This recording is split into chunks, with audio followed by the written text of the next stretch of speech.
Hello lovelies, and welcome to today's Eye Look and Eye Talk segment. So we are going to be creating this look, some yellows, some browns and some greens, feeling all springtime today, even though it's a little bit cold, but springtime nonetheless. And we're going to be talking about refraction, so the science behind measuring the eye, what comes into it, where do we get these 2020 terms, what does short-sighted, long-sighted, myopic, hyperopic, all these crazy long words, what do they mean, and what does that mean to you and to your eyes? How does that affect you? So stick around to see this look and talk a little bit about refraction. Okay, so we'll get straight into the look while we discuss refraction. So I briefly spoke about the importance of children's vision and how to achieve good vision for children, and all that sort of thing in my last video. Go check it out. That went up midweek with my Yom Kippur wrap.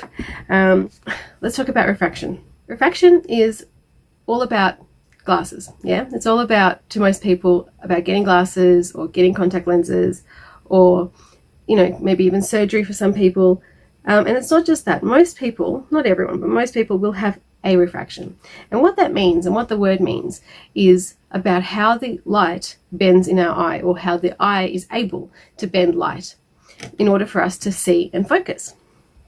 So we all can see and focus because it's not just a stationary structure like a camera. We do have a sort of autofocus capability as well, up to 3 diopters. For most people, that's from about here to focus all the way up to a relative infinity. We measure it at 6 meters in Australia, which translates to 20 feet. And that's why you hear this term 20/20 vision, because that's where it's coined from 20 feet. So when they come and measure your vision at the optometrist or at the ophthalmology clinic, that's what they're measuring. They're measuring you at 20 feet. And often you'll say, oh, but their office is not 6 meters long or 20 feet long. How are they doing it? You'll notice that most charts reflect through a mirror. So you only actually need half the distance to achieve twice the effect with the refraction, which is totally very cool. Very, very nice little trick of optics, and most places will apply it. Some places I've worked at have actually got 2 or 3 mirrors, which I actually think doesn't work quite as nice, because you're looking at a virtual image, not looking at the real thing. You're looking at a reflection of the real thing. But hey, it works for them, so all good. So 1 mirror I think is fine, but 2 or 3, it starts to get a little hazy in my opinion, depending on the quality of the mirror. So that's the basis. That's the basis of where we get this 20/20 term, and the focusing ability that comes up to here, that's because of these really fine string-like muscles at the back, right behind the colored part of our iris, controlling what's called the lens. And it just squishes it to make it really, really, really magnified, and pulls it flat to make it focus into the distance. Now that's assuming that is a completely normal eye, and everything around it is completely and utterly the way it should be. The length of the eye is correct, and the curvature of the eye is correct, and all the different structures have the correct thicknesses, which happens almost never, really. We spoke about the cornea last time, and the cornea is, this curved shaped thing at the front, a bit like a contact lens, and, it's never perfect, really. Even if the rest of the eye compensates appropriately and everything works really nicely in unison, the actual cornea itself is very rarely fully symmetrical. Just you don't really get perfection in the human body, nor should you want to. Now, the most common terms that we hear when it comes to refraction is short-sighted or long-sighted. Short-sighted means that the ray of light, when it falls into the eye and it's bent by the cornea, then it's bent by the lens, falls short of the retina. So the point of focus is actually a little bit short. And the condition in which that happens in is called myopia. So when you're myopic, it usually means that your eye is very, very long, or your cornea is very, very strong. And that causes the light to fall short of the retina. Now, if it's doing that, the way we correct for it is we put up a minus lens, or we put up a concave lens, concave lens, which is sort of thicker on the outside and thinner on the inside, to correct that. It weakens the ray of light and makes it push the light back onto the correct spot. And depending on how far back we need to push it, that will be the strength of your concave lens. Of course, the other way around is hyperopia, or sometimes we call it hypermetropia, because we like to be fancy in the orthoptic world and add extra letters everywhere. And when you do have hyperopia, it means that your eye is relatively short or relatively weak. That's when you have a plus lens or a convex lens. So it'll be thicker in the middle, a big bubbly lens, a bit like a magnifying glass, and that's exactly what it does. It magnifies the image or strengthens it and pushes it forward, relatively forward, onto the retina. So what it means that if your concave or convex corrections aren't there, this is what happens.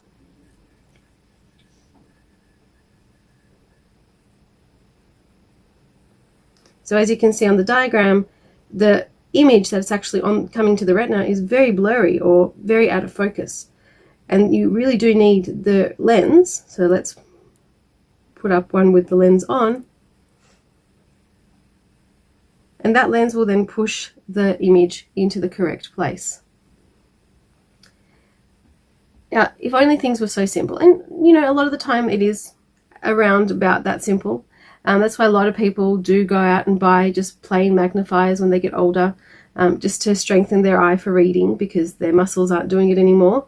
And that's fine. I'm not a huge fan of that, honestly, but it serves a purpose and it fills a need, and there is a place for it, especially if you're someone who loses their glasses or needs a few, you know, quick spare pairs to be able to see the, I don't know, phone or something, computer. That's cool. I get that.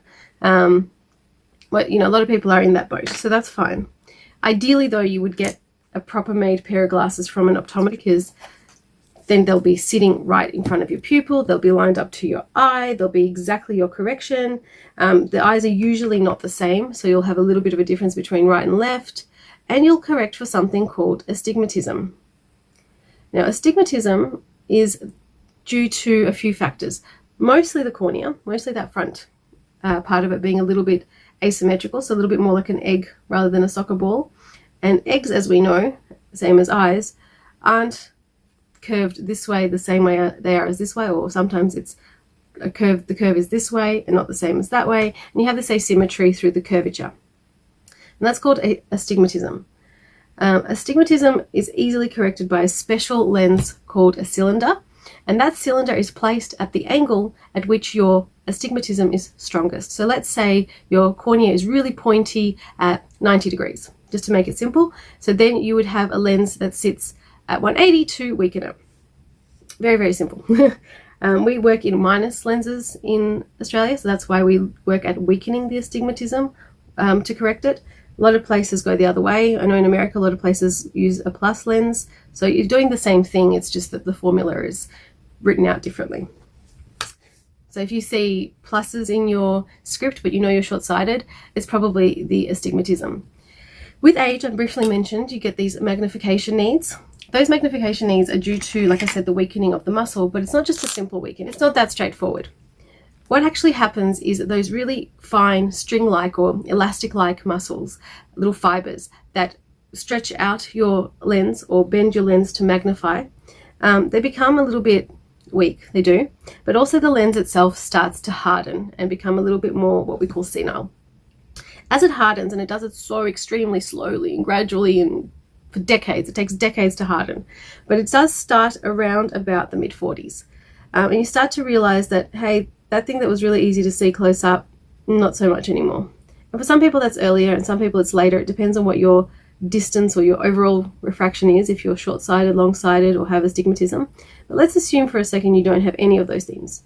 You had perfect sight your whole life, and suddenly you're in your 40s, late 40s.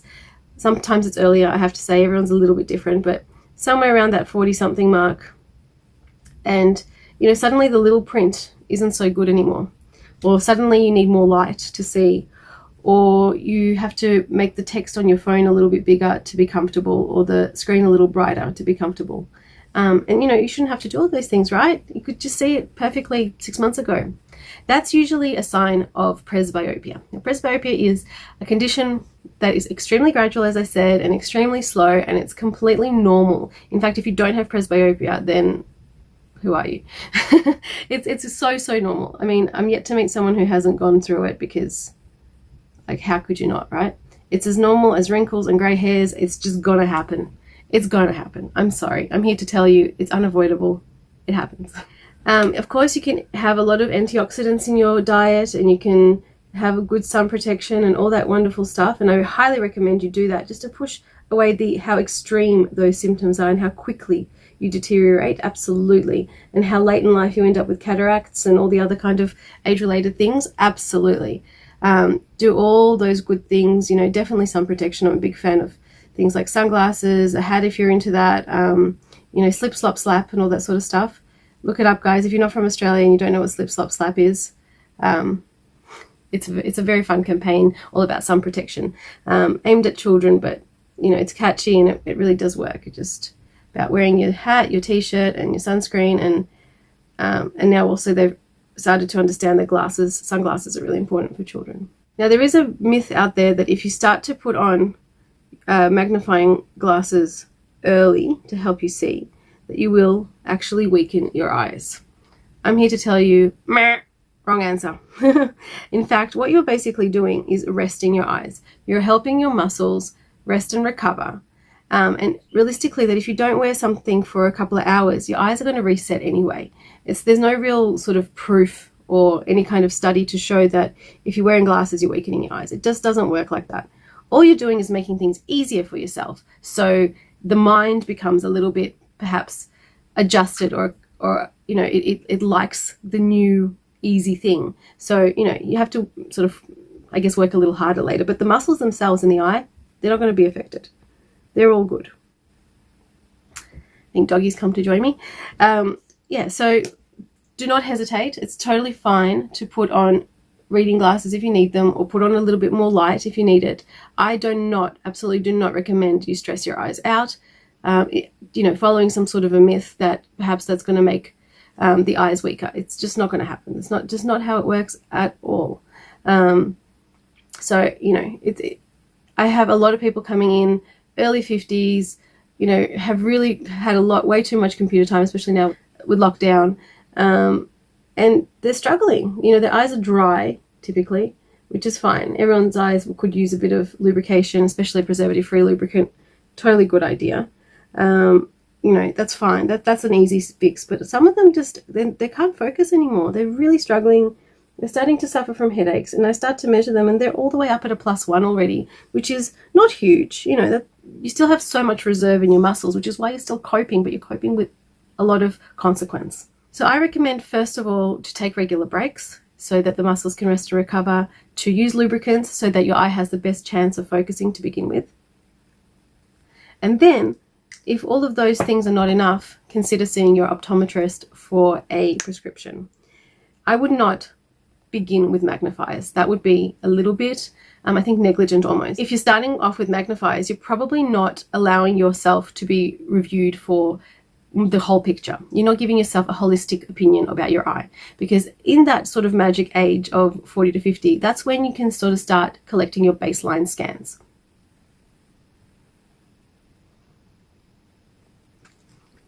Especially if you have a family history, I highly, highly, highly recommend you get just some very, very, very basic testing done, maybe some pictures of the back of your eye, some measurements of the back of your eye.